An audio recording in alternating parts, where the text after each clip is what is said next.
If I, Yeah. what does it mean to be a true Christian? What is a fake Christian? Someone who doesn't believe in God. Right. Okay, Christian is about following who? Christ. Christ. That's what the whole name comes from. You're a follower of Christ, right?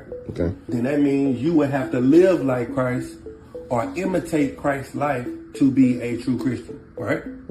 When Christ spread his message around, did he spread his message around by going around gathering up troops and killing people and forcing them to follow him? No.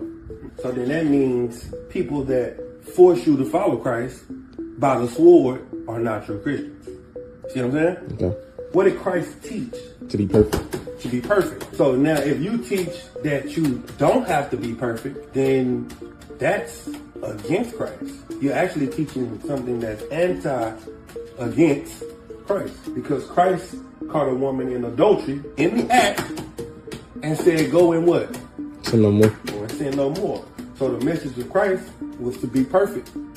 So that's another way you can find out if the Christians are really followers of Christ, because they would have to not push it by the sword. They would have to teach perfection, because following Christ is to give up your old life to live a new life for Christ.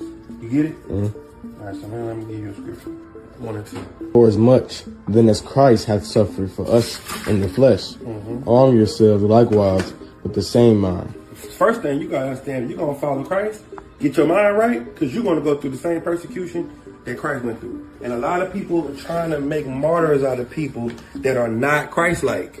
They're trying to make martyr out of people that were against what Christ was saying, but trying to say, well, he was a true Christian, but he's not doing nothing that Christ did. So now, if you're going to be persecuted like Christ was, you're going to be persecuted for righteousness. Keep going. For he that hath suffered in the flesh hath ceased from sin. He did what? He that suffered in the flesh hath ceased from sin. So the person that's going through this persecution because of Christ is because they don't sin. So now, what's the difference between a sinner and a non-sinner? Have we all sinned?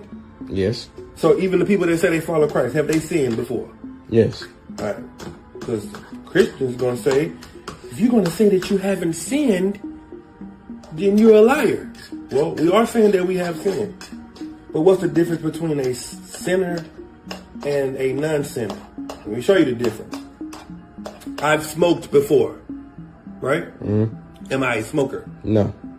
I've stole before, but am I a thief? No. So if I am a smoker or a thief, then that makes me a what? Smoker and a thief. Which is a sinner. So then that means I don't follow Christ. Yeah.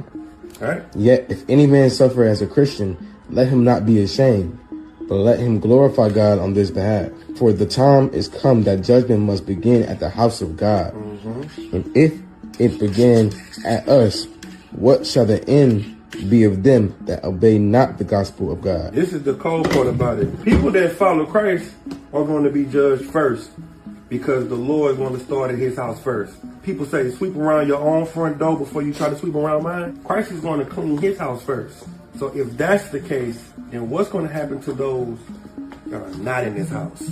Keep reading. And if the righteous scarcely be saved, If the people that are really righteous barely are saved. Now imagine that. You were taught in church that everybody can be saved. All you got to do is believe and you're going to make it. But if the righteous that are saved are scarcely saved, then what? where shall the ungodly and the sinner appear? Let me ask you something about Christianity. Does Christians talk about forgiveness? Yes. Do they ever forgive? We remember the act of 9/11, correct? Every year. Why haven't they forgiven them for 9/11?